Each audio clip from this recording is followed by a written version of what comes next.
السلام علیکم، زه ایمالیار ساجد یم. تاسو ته ښه راغلاست یم. په دې هیله چې ټول روغ اوسئ. د جاوا سکرپټ د کلاس 43مه ویډیو ده او په دې ویډیو کې به موږ او تاسو بیا هم د ارای میټرز باندې خبرې کوو. دوه نوي میټرز چې موږ سره کنکیټ دی او بل موږ سره جوین دی، پر دې باندې کار کوو. نو مخکې راځو.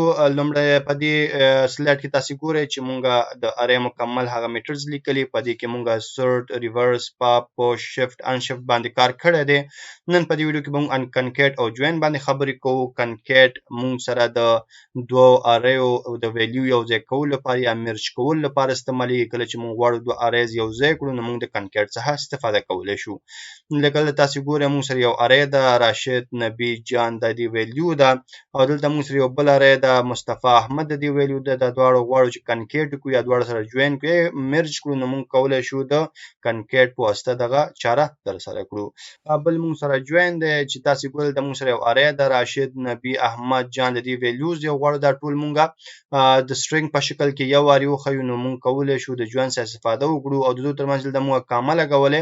د دې کامه په نه علاوه موږ د خپل خوښې کریکټر ولګو. لکه تاسو مثال کې ګورئ راشد، نبی، احمد هم دغه ویلیوز پرنټ شوي او منځ کې موږ سره ماینس علامه راغلی او دا موږ سره یو سټرینګ دی. نو موږ کولی شو د جوین فنکشن په واسطه له دې څخه کار واخلو چې کله غواړو یو اری سټرینګ ته کنورټ کړو او یو ویلیو کې خو د هغو ترمنځ کوم فاصله راځي هغه موږ ورته خپل ډیفاین کړو نو موږ کولی شو د جوین فنکشن څخه کار واخلو.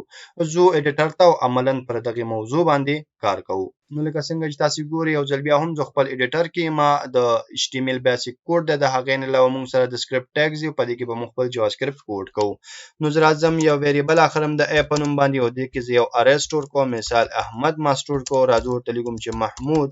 دا نومونه به تاسو ته ډېر تکراري شوي هم وي خو بس همدا زما زده دي او زر ذهن ته راځي. بلال او کریم دا شیان دي موږ سره، دا ویلیوز دي، قیمتونه دي موږ سره د دې اری لپاره. اوس زه غواړم یو بل اری هم والم. مثال بی په نوم باندې یو اری اخلم او دلته زه سټور کوم. دلته به زه نمبر سټور کوم. مثال نبی 50 شپېته او لس.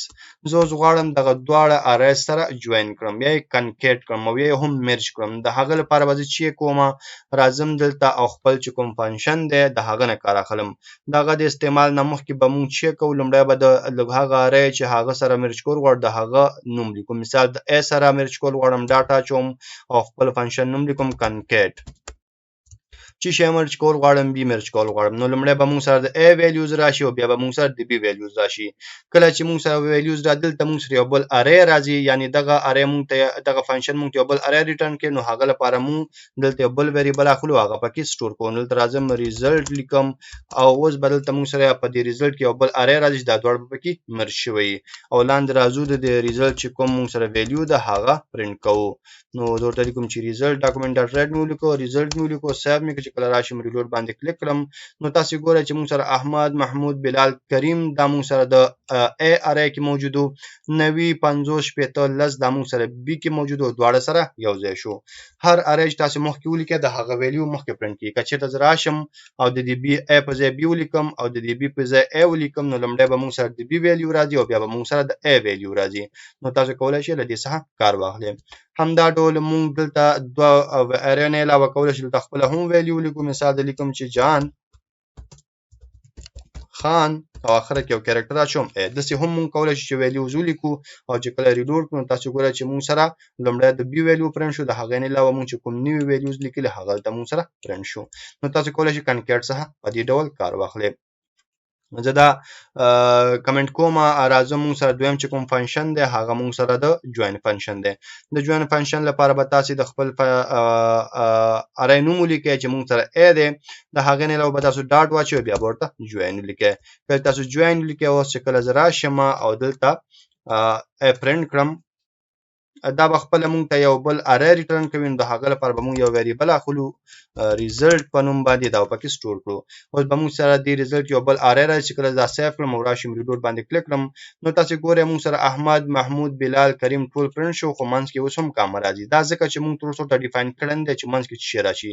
نو تاسو به راشئ د قوسونو کې به ورته ووایئ چې منځ کې تاسو څه شی غواړئ. نو زه د خپل ډبل کوټس به واچوئ فاصله ورکوم ماینس ورکوم بیا فاصله ورکوم سیو چې کله زه راشم ریلوډ باندې کلیک کړم نو تاسو یو څه ګورئ چې منځ کې مونږ سره ماینس راځي دا مونږ سره ارای نه ده بلکې دا مونږ سره یو سټرینګ دی همدا ډول که زه راشم د دې ماینس پر ځای دا علامه واچوم سیو یې کړم او ریلوډ کړم تاسو ګورئ مونږ سره اوس دا راغی او که د دې پر ځای د بیخي چوند کړم همدغسې تش سپیس وي نو مونږ سره به تش سپیس راځي هر څه چې تاسو غواړئ کولی شئ دوه ترمنځ دلته واچوئ او هغه به تاسو سره دلته په دې شکل سره پرنټ کیږي نو دا مونږ سره دوه فنکشن وو چې یو مونږ سره د کنکیټ او بل مونږ سره د جوین وو په دې هیله چې پر موضوع پوه شوي اوسئ که بیا هم څه پوښتنه وي څه غوښتنه وي تاسو کولی شئ ماله کمنټ پرېږدئ تر بیا چې زه راځم تاسې په خدای سپارم ما په دعاګانو کې یاد ساتئ د خدای په امان